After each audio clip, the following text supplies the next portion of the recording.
Retiring in your 30s, it is that distant dream that everybody wants. In my last video, I shared with you 5 unexpectedly negative things about retiring in your 30s. But worry not, this video is about all the good stuff. Keep watching.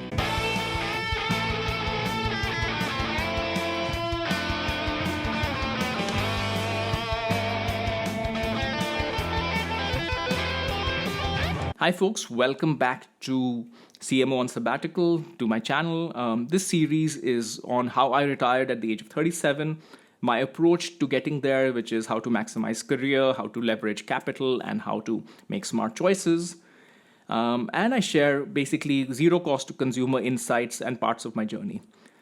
This video is the video that I think most people would expect, so I will share it. It'll be slightly different though. But this is going to be my experience. So what are the 5 best things about retiring early or retiring in general? But I would essentially say retiring with one's youth intact. So whatever age that might be, your youth may be intact at 55. You may be like Joe Rogan taking TRT, and you may be able to beat up and be more flexible than a 25-year-old. But for me, my youth intact age is 37. Okay, let's talk about the 5 positive things. Number 1. Time is no longer your master. In fact, time is now your slave. This is the biggest difference of retiring. So throughout our lives, honestly, since we entered nursery or kindergarten, our time has always been spelled out for us. This is time for class, this is time for homework, then you try to get into exams, then you try to get to a job, then you have deadlines, etc. Your time is never your own. In fact, the only time maybe your time is your own is perhaps summer holidays in school. Because even in university, when you have holidays, you end up, doing internships and stuff like that. Now, absence of a deadline. Now, for me, my time is entirely my own. And that is a novel experience. Some old habits die hard, which I mentioned in the previous video. But something very insightful is I remember sitting in a traffic light. And when you just miss a traffic light and it turns red, the natural reaction is to get irritated. Oh my God, 2 minutes wasted. I have to now sit. So I had those reactions and I was like, what is the time wasted for? What am I going to be, it's like, I was like, I have the time. Why am I irritated? And this keeps happening again and again and again, where my natural tendency is to get irritated because I'm losing out a little bit of time. And this is the way things are usually in cities where everybody's so pressed for time. But for me, I'm like, wait, even though my natural reaction is to get irritated, I'm like, wait, there's no reason to get irritated. And that luxury of time is really something that has been amazing. And there's another part to this time thing, which I'm going to talk about now in my second positive thing, which is discovering your true nature. All your life, your actions are dictated by what you need to do. You need to study to get good grades. You need to get good grades to get to university. You need to do exams. You need to get a job. You need to earn money. You need to put food on the table, blah, blah, blah. Your entire actions in life are dictated by you need to do this to survive. Rightfully so. Removed of that need, suddenly then you are able to fully understand what your true nature is. You understand your true nature. You're like, okay, now I'm doing exactly what I want to do. What exactly is what I want to do? And you will never know what exactly your true nature is till you actually do it, because whatever you think your true nature is, when push comes to shove, when you actually have the time to do it, then you will know what your true nature is.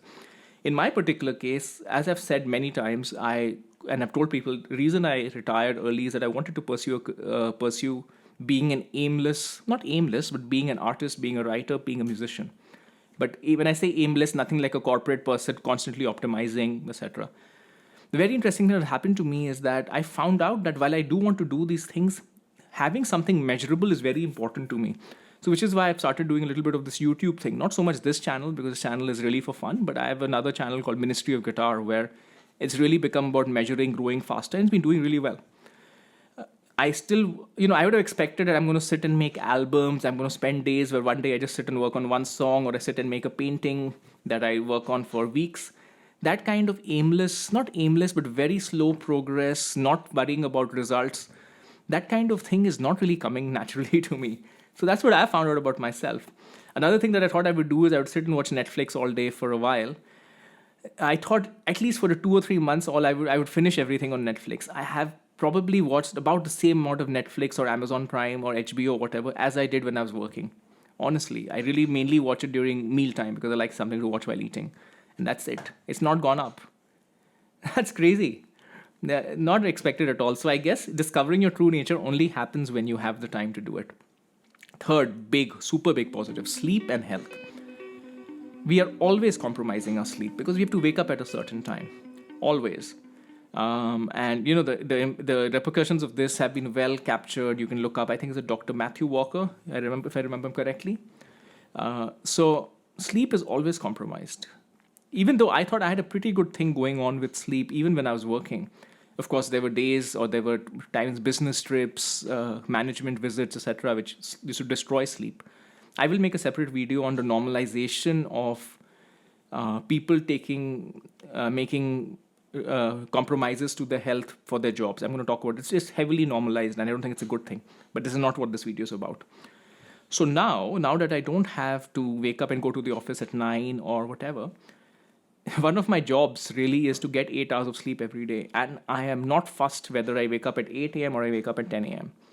I do have looked at the evidence. It is more important for me to get that fullness of sleep, which is when I wake up when my body wants to wake up and it knows that it has had its sleep, versus waking up an hour earlier to feel productive, waking up at 4 a.m. to feel like Mark Wahlberg or whatever.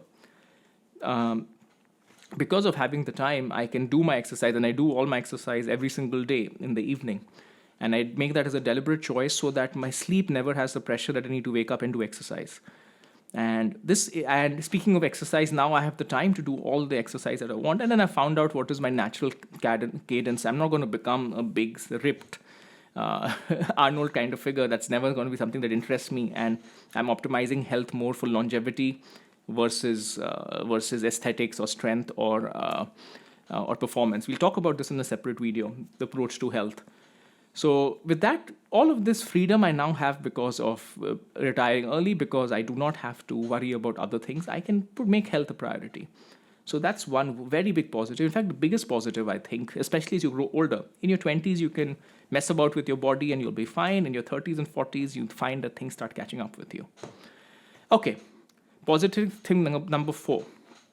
This is very interesting. Being less susceptible to societal expectations. So by retiring in your 30s, in the peak of your career, when you are literally at a place where people are working to get to, right? I mean, if you think about where I was, which is a senior leader, head of marketing for a business unit in a big multinational company, the journey to get there from where I started is a very, very long one. Typically, the journey would be you have to get really good marks in your 10th to potentially get into a good school, then you get good marks in your 12th, then you get into a good university, you do an undergrad, get really good marks there, then maybe you write CAT.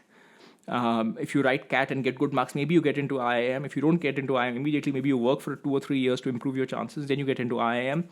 You compete in IIM, then you compete in the campus placement, then you potentially get to PNG as a big entry level in marketing. Then you work your way up. It takes you 4 or 5 years to go from the first level to the second level. Actually, now it's a little bit different, but you get one promotion, go to second level, then you need to get to manager level. So from the time you join the company, it takes about 4 to 5 years to get to a place where you're managing people. From there, it takes another 5 to 6 years. And by the way, the attrition rate is 1 in 3. Only 1 in 3 people survive. Then from manager to senior manager, attrition rate is 1 in 4. Only 1 in 4 survive. And then you become a senior leader. This is the 25-year journey that many, many people are hoping and dreaming for. So it seems very stupid to just decide, oh my God, I'm done. I'm retired from the corporate world. So when you've done something a little bit against the grain like that, then, all of these small societal expectations which kind of hamper us sometimes really don't matter anymore. I am not susceptible to branding. I have all these guitars because I like them. And it's a very financial decision. I've talked about it. I've talked about my approach to cars. I like cars, but I'm not susceptible to particular whims and fancies of whatever people may think. I don't need the latest new car. So everything in my life, I'm able to be quite at chill with versus what society expects. I have a cheap watch, or maybe not that cheap. I think it's not a cheap watch, but relative to what people would be wearing at my quote-unquote net worth or level, it is nothing. So things like that don't bother me. I don't care. And so being free of that, making a choice as extreme as this, which is to quit or retire in the peak of a corporate career, and for good reasons. This is not saying that I'm doing a stupid thing. I've talked about this. But being able to make such a dramatic choice that goes against the grain of society suddenly makes the small things the society expects of you. It expects you to project status in a certain way. Those things don't matter to you anymore. That's really, really helpful. Okay, last one. I've talked about this in discovering your true nature, but discovering your true nature is useless if you can't do something about it. So this is where the last thing comes in, which is truly pursuing your passion. So previously, if I think about what occupied my mind, I was always thinking about when I joined, okay, how do I get to the next level? Or how to get to this next level is not even that much. It was more about how do I do better at my job. It was very centric on my job, little bit of health, little bit of family. Now I'm able to think a little bit big picture in terms of what my true passions are and what I want to do about them, and what is the intersection where my interest meets with society's interest, meets with my passion. And I feel like that is a much better thing to be aspiring to than to just to be aspiring to let's not say a better thing, but it is a much more fortunate thing to be aspiring to than just to be aspiring to earn a salary. Earning a salary has been very important. Earning a salary for 15 years is what's gotten me to this point. But ultimately, if only thing that you're working for is to earn money, it is very transactional and less fulfilling. And the ability to now focus my energies on something that is potentially high passion for me, potentially high impact on society, is very, very, very fulfilling. So one of the reasons why, so each of the things that I'm doing right now, for example, and I want to do a lot of art, etc., art and music, which I will get into. But each of the three things I'm doing right now has a very specific purpose. The WARC Indian History podcast, which is Reclaiming Indian History, has been a very important part of what I've always thought about, because there has always been a disconnect between the Western narrative of India and what a lot of us know about India. So I think doing this in a very, impassionate way without being particularly biased, being completely disconnected from the political landscape of India, so just focusing on the facts, that makes me a little bit more of a neutral arbitrator versus somebody who is invested on either side of the political divide. Doing this is, I feel, a great value add. Now, it's a certain size that podcast will probably get bigger over time, but I'm happy. I feel like this is content that I can put out there. If I think about the ads that I made for Gillette versus this podcast that I'm making now, that is a much better legacy for me versus some particular advertisement that I may have made at a particular point in time. So that's one important thing. If I think about the other thing I'm doing, this particular channel, again, very small right now, but again, I feel that there is so much knowledge amongst a lot of people who are working in the corporate world in terms of how to really crack the problem of life. And they preserve this knowledge for people that they mentor, their reportees, etc. So I think having some of that knowledge getting out to people out there is useful. So I wanted to share that. And Ministry of Guitar, honestly, I do think it's a very necessary bridge. I think it is very, very important that in fields that have no, I don't want to use the word representation because I hate affirmative action and those sort of things, but in the world of, say, electric guitar, high-end electric guitar, which is a world which is very, very Western, which is very, very US, UK, Western Europe dominated, to have a standard of excellence in that field, which is coming from this part of the world, for me is a very, very important cultural exchange. My audience on the Ministry of Guitar is primarily folks from the US and the UK. So for them, of course, there are Indians in the US and UK, not to say that I'm wrong, but to have an influencer which is outside of their culture and we can see eye to eye, we can connect and we can speak the same language, for me is a very important part of this cultural connect, going broader than just a colleague that you meet at work, because you have to work with your colleague, but you can choose who you want to follow. So being Indian or Asian or Singaporean or from this part of the world in a very, very Western world and being a big part of that scene is very, very important to me. I feel like this cultural exchange is important in general for people to stop, for people to have generally a positive view of people outside of their culture. Let me just put it that way. So yeah, all of this, pursuing this kind of a passion, a slightly more meaningful passion to me than just earning money, is something that's only made possible by retiring early. All right, folks, I hope this was fun and helpful. Till next time.